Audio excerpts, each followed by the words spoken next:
Kenapa kamu sudah berulang kali berjanji untuk tidak kembali ke hubungan toksik, tapi selalu tergoda untuk memberi kesempatan terakhir?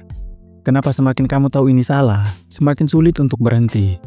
Mungkin tanpa kamu sadari, ada 5 pola pikir dan perilaku yang membuatmu rentan kembali ke hubungan yang sama, dan kali ini kita akan mengungkapnya satu persatu. Apakah kamu sering merasa dia berubah setelah minta maaf, atau mungkin kamu takut tidak menemukan orang yang lebih baik? Jika setidaknya satu dari pola ini terdengar familiar, video ini akan membuka matamu pada jebakan emosional yang selama ini mengikatmu. Tekan like jika kamu pernah mengalami ini, subscribe untuk konten seputar hubungan sehat, dan tulis di kolom komentar pola mana yang paling sering menjeratmu. Mari saling mengingatkan untuk tidak mengulangi kesalahan yang sama.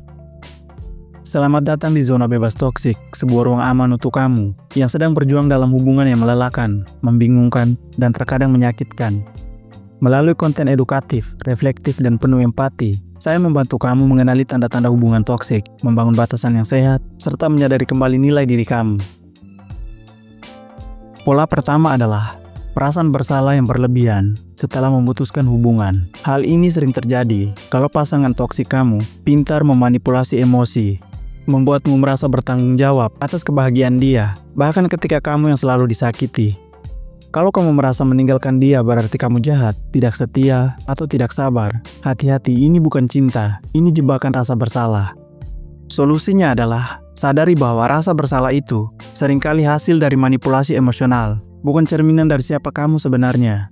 Kamu berhak memilih damai, bukan bertahan di dalam luka.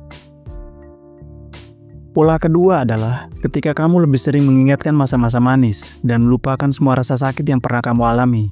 Ini adalah cara alam bawah sadar kamu untuk menenangkan diri dari luka, tapi sayangnya, hal ini juga membuat kamu membuka pintu untuk kembali. Solusinya adalah menuliskan secara jujur semua kejadian buruk yang pernah kamu alami dalam hubungan itu. Hadapi realitas secara utuh, jangan hanya romantisasi yang manis. Cinta yang sehat bukan hanya soal momen indah, tapi juga soal konsistensi, saling menghargai, dan menjaga. Pola ketiga, kamu masih percaya bahwa dengan cukup sabar dan cinta, kamu bisa mengubah dia menjadi lebih baik. Pola ini sangat umum, terutama kalau kamu sudah terbiasa jadi penyelamat dalam hubungan. Kamu merasa tugasmu adalah membantu dia keluar dari traumanya, dari sifat kasarnya, atau dari kebiasaannya yang menyakitimu. Padahal kenyataannya, perubahan tidak akan terjadi kalau tidak datang dari kesadaran dirinya sendiri. Solusinya adalah memahami bahwa cinta bukan misi penyelamatan, kamu bukan terapisnya. Kalau dia memang mau berubah, itu harus datang dari kemauan dan usaha dia sendiri, bukan semata-mata dari pengorbananmu.